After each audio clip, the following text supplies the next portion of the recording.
ఈరోజు పిఠాపురంలో ప్రజా ఫిర్యాదులు పరిష్కార వేదికని జిల్లా కలెక్టర్ గారి ఆధ్వర్యంలో కార్యక్రమం ఏర్పాటు చేయడం జరిగింది. ఈ కార్యక్రమం ఏర్పాటు చేయడం సిపిఐ పార్టీగా అభినందిస్తున్నాం. అయితే గతంలో కూడా వైసీపీ గవర్నమెంట్ అధికారంలోకి వచ్చిన తర్వాత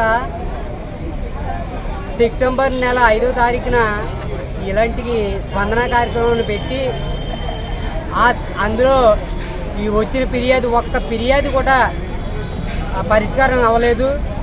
మరలా ఈ కూటమి ప్రభుత్వం ఏదైతే ఉందో అది అధికారంలోకి వచ్చిన తర్వాత పేరు మార్చి ఇలాగా ఈ కార్యక్రమం పెట్టడం జరిగింది. చాలామంది సమస్యల మీద వచ్చి చెప్పుకోవడం జరిగింది.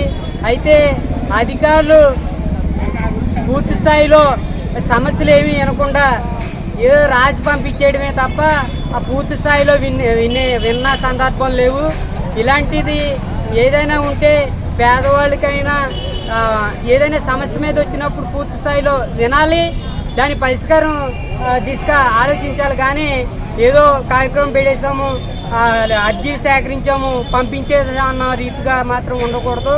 ఇలాంటి కార్యక్రమాలు పెడితే పూర్తిగా ప్రజలకు న్యాయం జరిగేలాగా చేయాలని ఈ సందర్భంగా కోరుతా ఉన్నాం.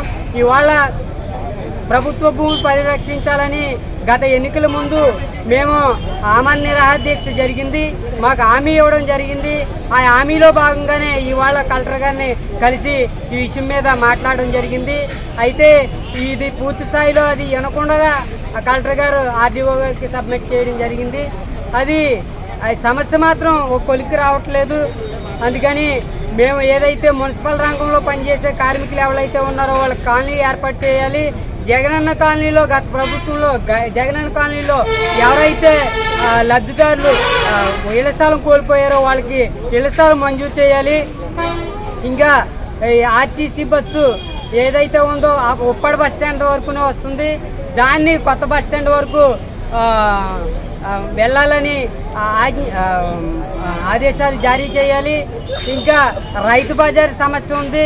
ఇవాళ కూరగాయల ధరలు, నిత్యావసర ధరలు విపరీతంగా పెరిగిపోయి అక్కడ రైతు బజార్ ఒకటి ఏర్పాటు చేయాలి. 36 లక్షలతో నిర్మించిన రైతు బజార్ ఇవాళ నిరుపాయంగా వదిలేశారు.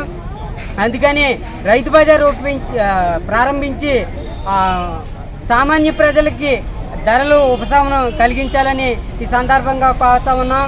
ఇలాంటి కార్యక్రమాలు ఏర్పాటు చేసినప్పుడు ప్రతిష్టాత్మకంగా ఏ సమస్య అయినా ఎన్ని అర్జీలు ఇచ్చారో ఆ సమస్యలని పరిష్కారం చేయాలని మేము సిపిఐ తరఫున కోరుతా ఉన్నాం.